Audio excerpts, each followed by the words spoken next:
But listen, for the first time, it is my pleasure, I hope not the last time, to invite Minister Francis Fitzgerald to address an INMO conference. Thank you very much.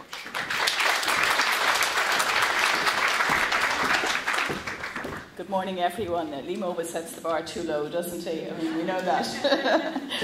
No, that's quite a challenge, I have to say, Liam, what you've said there. But certainly, as somebody who's had a background working in public health services in the UK and here in Ireland, I have a huge respect, as I'm sure you know, for the work that our health services do. I realise the critical importance of our health services working as effectively and as well as possible for our citizens, and I recognise the importance of the support to the professionals who work within it.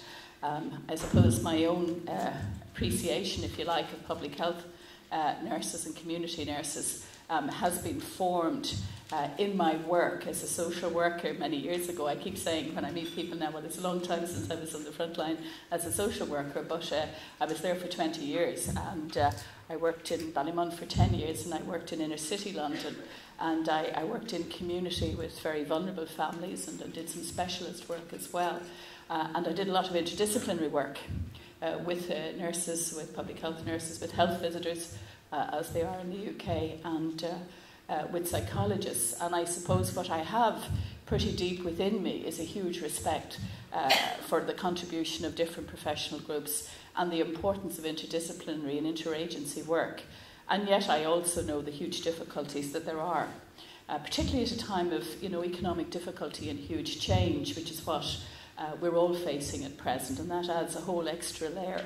And I suppose there is a lot of evidence that change doesn't always necessarily lead to better outcomes, and what we have to do is ensure that the change which we're embarking on at a broad macro level within the health services, and also within my own area of child and family support, that change does lead to better outcomes, because at the end of the day, that's what all of us want. We want to give a better service to the people we serve, we want better outcomes, we want to do the kind of interventions that work most effectively in the best place. And that's what all of this change is about, trying to drive change at the right level, in the right way, with maximum support for the professionals who are trying to deliver a service at a time of huge demand, increasing demand, more complex demand in many ways, as you well know better than I do, and at a time of economic difficulty. So it's a challenging scenario. And it's in that context that I want to thank you, Liam and Claire, for the invitation to be here this morning and to come into this room of strong women and strong men, some of them. And, it's great to see. It's great. And what I mean by some of them, I meant there aren't many men in the room as opposed to the men not being strong, just in case there's any misunderstanding there. It's great to come in to a room that's so full of experience about delivering services in the community as well. And it's in that context that I want to talk to you about the work of my own department and the new Child and Family Support Agency and the task force and the vision that we have for delivering services to some of the most vulnerable families in our communities whom you know very well. For the last year and a half, one of the key tasks I've had to do is bring together a new department. And as Liam says, it is the first time we've had a Ministry for Children and Youth Affairs. And that's been driven by our history in many ways in relation to children and how poor we've been at delivering services to some of our most vulnerable children. I don't have to go over those details with you. You know them very well. It was also about delivering services in a more integrated way. And it has been very interesting and informative to have the opportunity to bring together at government level a new department, bringing together child protection services, bringing together education welfare, bringing together youth justice, bringing together adoption and fostering and youth services and early childhood care. And I think it was a good decision to establish the department and have the opportunity to have that umbrella of services working together at departmental level. And I suppose one of the things that I've learned is that it is very important to have those services together, But it's equally important to develop better models of cross-departmental working, because I don't think we have very sophisticated models of cross-departmental working, and you probably see that as much as any professional group sees it. There is a need for us to be at departmental, at government level, more innovative in the way we do cross-departmental work. I suppose we set up cross-departmental committees very often. But, you know, if I take the area of health and look at, for example, obesity, which gets huge discussion now, we really need a very integrated approach to that cross-departmentally. I mean, this is as much about the Department of the Environment, education, health, transport. You know, it's about a whole of government thinking, and it's a phrase that we use a lot. But to actually arrive at a point where we have the kind of systems and cross-departmental working that delivers what we need to tackle the obesity epidemic, I think does require a different sort of thinking than we have had traditionally in relation to tackling that issue, for example. It's a good place, I think, to look at and just see why we do need that cross-departmental working. And I suppose we all get caught up in our own departments, and it can be sometimes hard to do the kind of reaching out that is necessary. So it's in that context that we have come to the establishment of the Child and Family Support Agency. And in that context that we're focusing on particularly, and I know it'll be of huge interest to you, the whole area of early intervention. Just this week I was in Cardiff with the Taoiseach at the British Irish Council, and I was delighted that one of the key topics on the programme, on the agenda for us, was early intervention, looking at what's happening in Scotland, England, Wales, Northern Ireland and ourselves. And, you know, an agreement there in that forum that this should remain a key area. And, you know, that topic wasn't always on the agenda of meetings like that. And again, it was on it because we know that if we get the early intervention right, not only is it cost saving, but it's actually what we need to do in terms of the intervention, in terms of physical health, in terms of emotional health.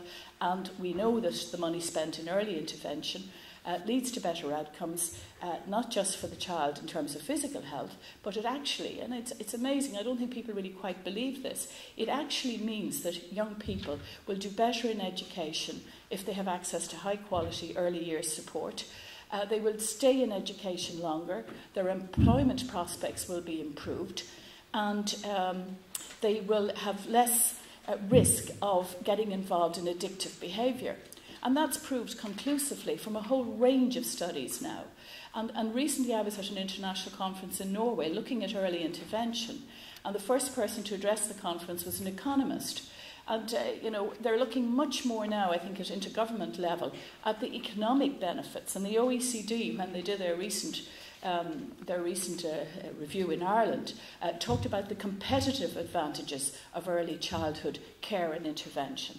So we have increasing evidence internationally about early intervention.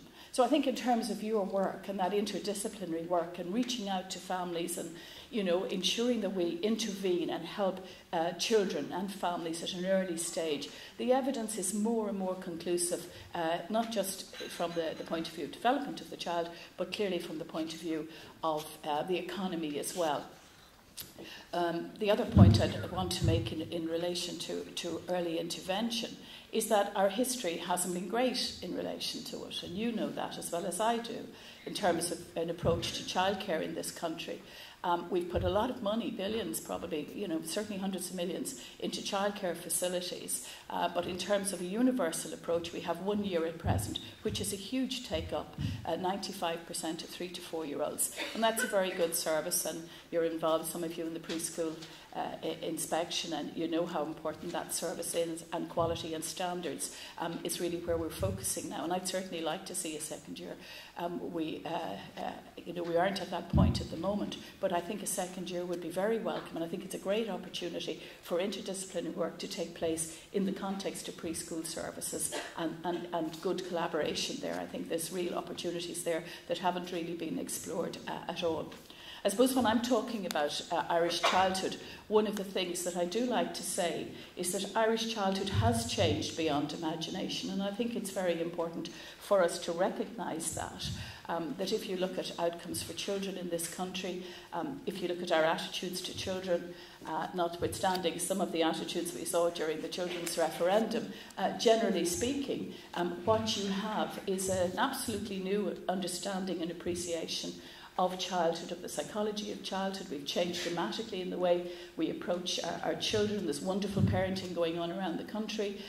There's huge demand for parenting courses. And we have changed completely, for example, in our attitude to physical punishment. So, you know, the macro picture of Irish children is very good. And I was just looking at the statistics before I came over in relation to areas you'd be directly involved in yourself, you know, whether it's supporting parents in terms of, you know, children and vaccinations, or whether it's in breastfeeding. We still have work to do, but there's a whole lot of indicators of improvements. Now, having said that, I suppose the focus that you will have very often, and I will have, is about the more vulnerable families. And we still have very complex issues in relation to our more vulnerable children.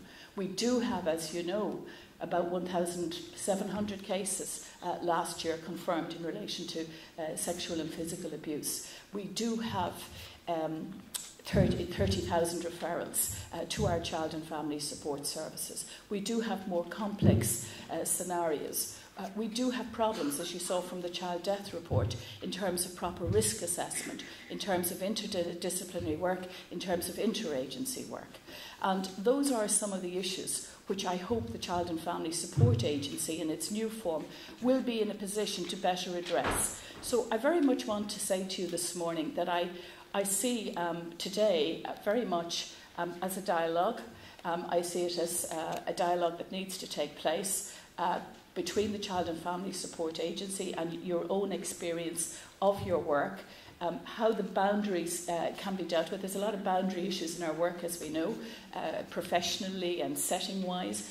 We've a lot of working out to do, I think, in terms of the challenges going forward, to make sure that we give the very best service and that we have the right settings from which to deliver that service. And I think it's challenging, but I think it's a great opportunity. And I would very much invite you and ask you to be part of that challenge and that opportunity, so that whatever the models are that we work out in relation to the delivery of the services, that we make the very best use of your experience, of the experience of the other disciplines, in terms of delivering the kind of services that we want to see. And what I'd like to do this morning is take the opportunity to bring you up to date with the developments in relation to the agency and the approach of government to it. So you will have read the task force and you would have seen the vision that was outlined there. Now, what I want to say to you is that is a task force. I was very impressed with the work that they did. That is a vision of a particular approach to delivering the services. And I think it is a huge amount to recommend it. It is a blueprint, but clearly in terms of the delivery at final point, there is a process, and not everything is going to happen overnight. And there are issues to be discussed and to be worked on. And I want to absolutely acknowledge that here this morning. And what I'm asking for is a dialogue around this and a sharing of experience as to what actually is working well at the moment and how we build on that, and what needs to be changed and how can we do better, and how the work of the Family Support Agency and your work, how those linkages can be built and developed in the months and years to come. So at present what we have is a government decision, obviously, and a programme for government priority to establish a new Child and Family Support Agency, to take the services I've mentioned from the HSE, which is changing anyway, as you know, with the new directorates and the various other reform initiatives underway. But to establish a new Child and Family Support Agency, we have a government decision to go ahead and establish that. We have the heads of the bill going through government some time ago, and we have the Attorney General working on the legislation at present.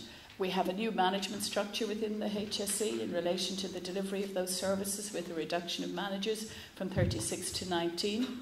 What we've done in the last year is we have separated out the budget, which hasn't always been easy, but we have done that. We have a separate budget now, a dedicated budget, and for the last year we've had what we've called a shadow agency in terms of that agency working within the HSE. And we also have identified the staffing, the movement of staff that will be required, and we have an industrial relations process underway. So we have about 4,000 staff at present identified who will be moving to work in the new agency. So for the first time we have a dedicated agency with a sole focus. And at this stage we have the education welfare side coming together along with the community child and family support services, and we have also some psychologists, the community psychologists, and we have the preschool service, as you know. And let me see if I'm leaving out anybody else. Just go back. Yes, we have domestic, sexual and gender-based violence services, as I said, primary care, the community-based psychology service, and the preschool inspection service. And I know that the Secretary-General in my department met with the INMO delegation representing staff in this area just last week. And as I said, we're very committed to working with the staff involved in this service to address any issues arising.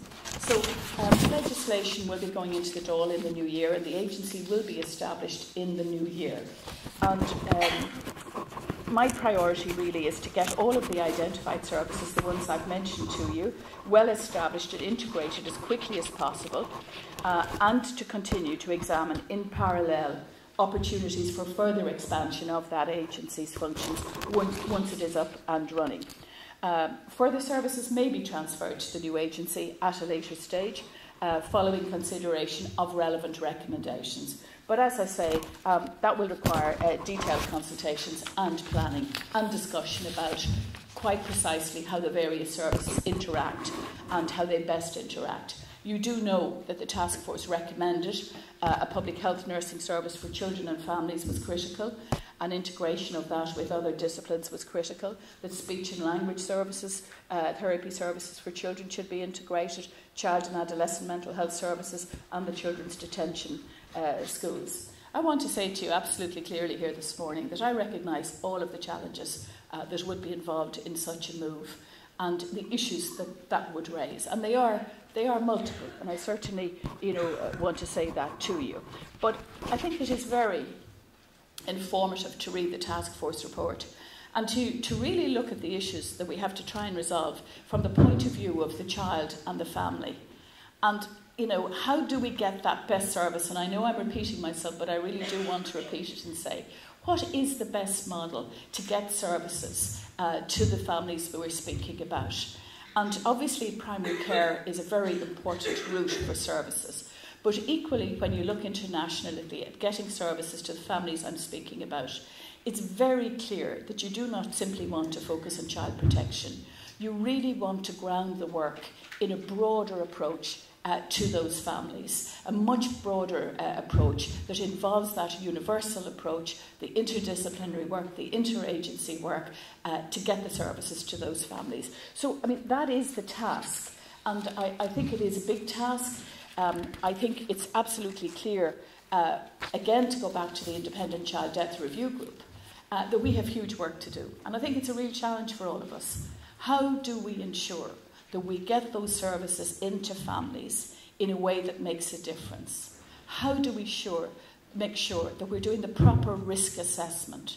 How do we make sure that we're planning properly for those most vulnerable children and their families, so we don't see the kind of outcome that we saw in the Independent Child Death Review Group? And I think it's very salutary to remember that in some of those families we had 14 professionals going in. Many of them had between 14, up to 20 in some cases, professionals who were in contact with the family. And yet, some of those deaths were clearly inevitable. But yet, in terms of outcomes, there were key questions about the professional interaction and the sharing of information and interventions. So I think we do have a lot to learn in terms of delivery of services. I'm hoping that the development of the Family Support Agency will give us that opportunity to get those services in at an earlier stage in a more coordinated way, respecting the families clearly, but making sure that we do the right thing at the right time with the right professionals. And that is really what the goal is. In terms of your own role, you clearly have huge contact with these families. You operate through, obviously through primary care and some other settings, but the key question of the links from the family support agency to primary care is going to be very important. And we're not interested, and I'm not interested, in simply moving people from one setting to another. I don't believe that's what it's about. I think in many instances it's about professionals staying within their services, but having more integrated links to the agency than are there at present. So that is really as much as I want to say this morning, to really invite you to be involved in the ongoing dialogue in terms of the development of this service, to ask for your experience in terms of promoting the kind of links that I've outlined that I would like to see developing, and to commit from my part to working with you in a very collaborative fashion to ensure that we deal with some of the challenges that I've outlined, which I think are very key to delivering better services and getting better outcomes. Certainly, across my whole remit, we have moved to a much more, if you like, research-informed focus. I think that is something we need to do. We really need to be looking at what actually works. And in that regard, I've received a lot of research reports from the early intervention work that I know you'd be familiar with in Tala and Darndale and Ballymun, in terms of the interventions many of you are involved in. And we're getting research evidence about what works, and we're also getting a lot of research evidence about what doesn't work. And I think we have to really look at, outputs and what is working, and bring research very much to the fore in terms of services to the families I'm speaking about. What actually works? We found that some after-school programme, for example, doesn't work, a particular one. We found that some of the other interventions really do work very well. So there's mixed evidence about what works, and I think one of the challenges I have in the weeks ahead is to take the lessons from the research that has been done and to really mainstream into that preschool year and to other services the benefits of what we're learning from that research. So, Liam, thank you again for the invitation to be here. I hope that gives you some flavour of the moves that we're making in relation to the development of the Child and Family Support Agency and the work of the department. And thank you again for the invitation to be here.